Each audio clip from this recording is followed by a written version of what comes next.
My name's Stephen Partain from New Orleans, Louisiana. And about 4 years ago, my family and I decided to plant a church in our city.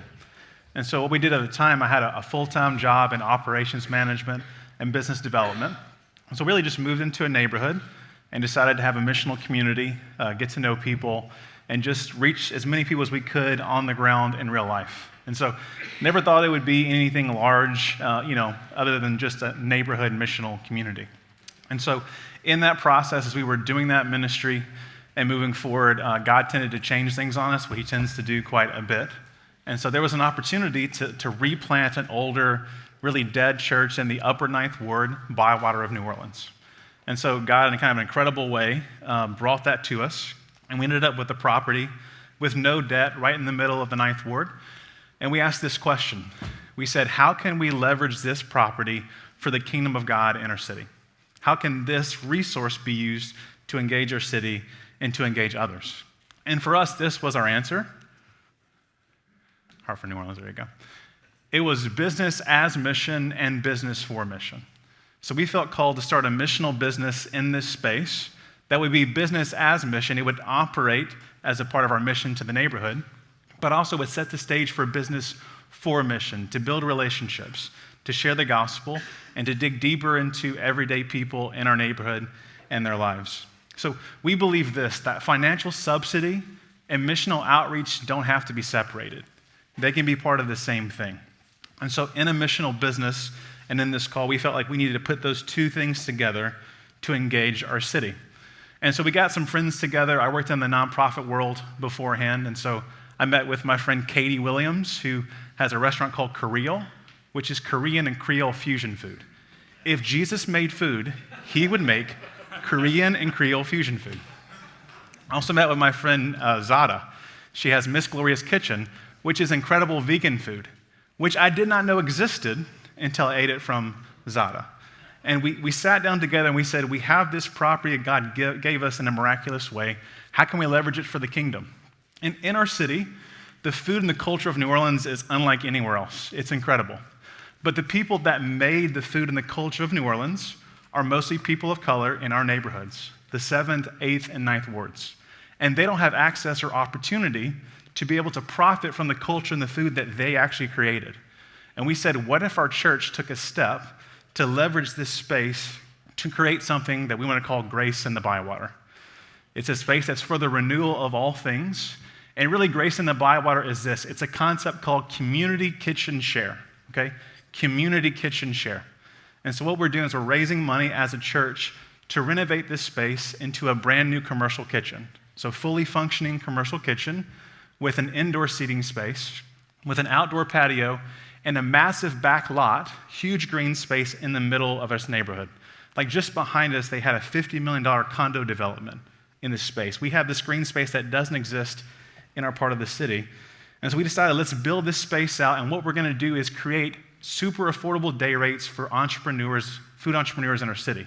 And not just affordable in name only, but rates like $50 a day for full access, $100 a day for full access for them to use this, to be able to build their business, to be able to build their brand, to get exposure, to do pop-ups on the back lot, to get exposure in the city so they can go on to hopefully Magazine Street or downtown in the quarter and build a business that would help their family flourish and help build wealth back in those neighborhoods.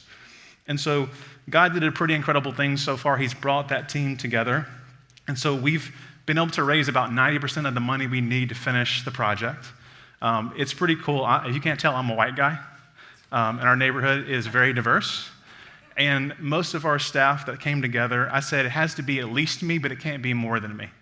And God has brought a diverse team together to make this a reality where this space is not just for the new, young, cool white hipster in our neighborhood, but a space for everyone in our neighborhood. They can feel at home and feel a part of what we're doing.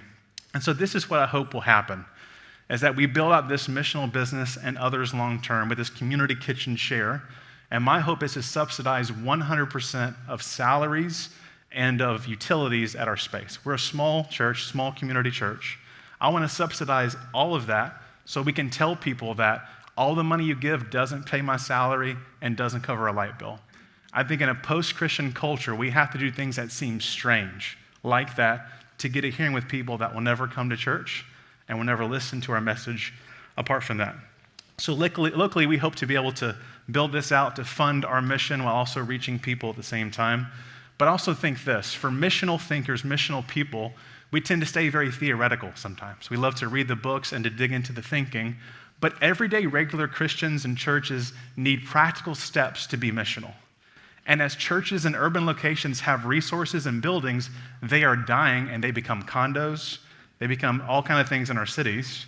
And I think that we need a practical step. So I hope that we can build out basically some principles and a platform to say, here's community kitchen share. If you have a building in Ohio or in California or in Louisiana, here's some principles to partner with businesses, with nonprofits, to use this to be able to engage the people to build businesses. But also you can have other things like classes, like community classes. People come in and learn how to cook.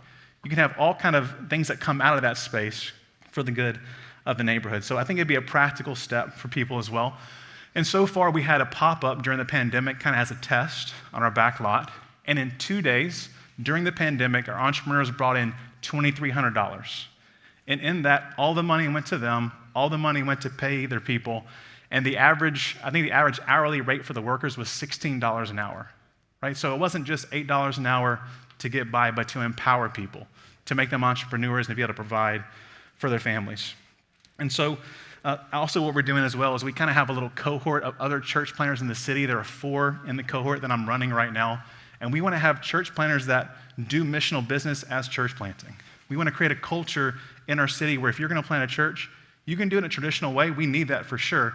But we need people to do it in this way as well to be long-term sustainable.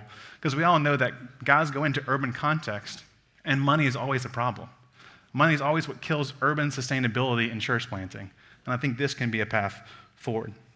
And so at this point, we had our pop-up that went really well. We've gotten almost all the permitting done, zoning approval, fire marshal approval, and hopefully this week we'll have Health and Human Services. So pray for me on that. We're right there. We're close. So what I'm asking really is for people to partner with us. We need people to come alongside in this venture, in this mission, but also we need collaboration. We need to think about how to take models like this, get it off the ground, and have models for other people in other contexts to put it into their context, but practical steps to be missional, where it's not just a theoretical conversation, but a blueprint for them to use their resource for the kingdom of God.